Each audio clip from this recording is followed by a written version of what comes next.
Thing number 5 to close up this week's show: FTC bans non-compete agreements. All right. This one is really, really tricky. Mm.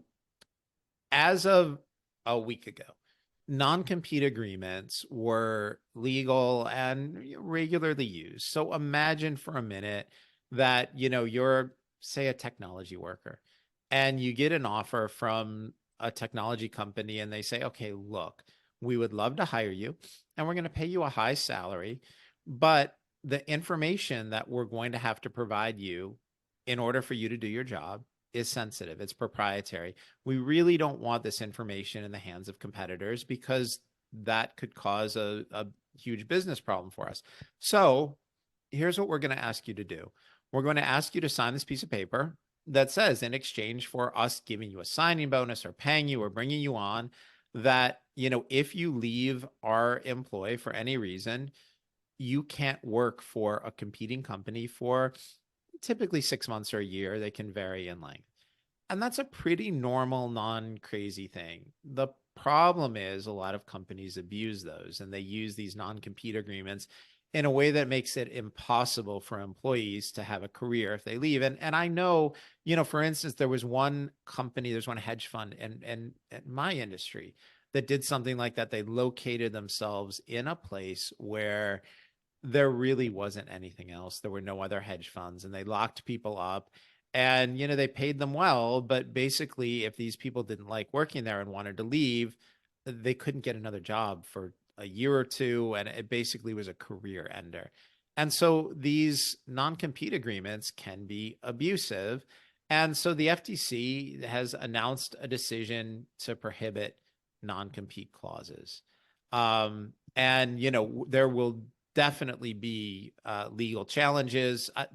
Business groups are already lining up to challenge these. This will be tested in the courts, and it's not due to go into effect for another 4 months or so, something like that, give or take a few minutes.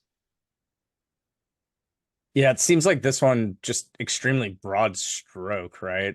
So I gotta imagine, I don't know that there's much more to say, right? But probably something that could be tied up longer than another 4 months when it's supposed to go into effect, or how does that kind of play out? Yeah, so that is part of the issue. The legislation or the rule was written in a very broad sense. Now, in fairness, it's a 600-page bill. I'm not going to tell you I've read it. I haven't. In fact, let me just state unequivocally, I will not be reading this agreement. I'm not an employment attorney. I have no need to read those 600 pages. If somebody else wants to do it and comment on it, you're more than welcome. We're happy to have you on to talk about it, but I'm not reading that. To me, I mean, I think there's value in forcing the country to have a conversation on what constitutes fair and non-abusive two-way employment agreements. I think that makes sense.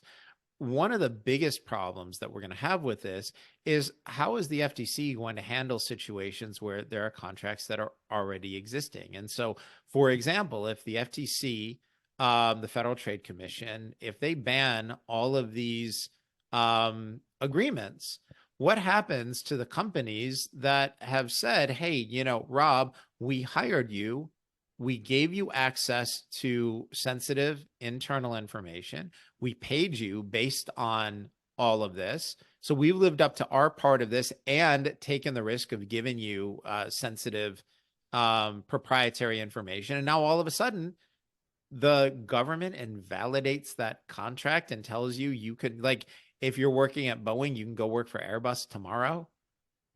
That, you can see that's a problem when the government just takes it on themselves to validate contracts that two parties have voluntarily engaged. And now somebody could come back later and say, yeah, but the contract isn't fair. All right, maybe so, but that's what the court system is for the government to invalidate an entire class of legal contracts, just saying these contracts no longer apply.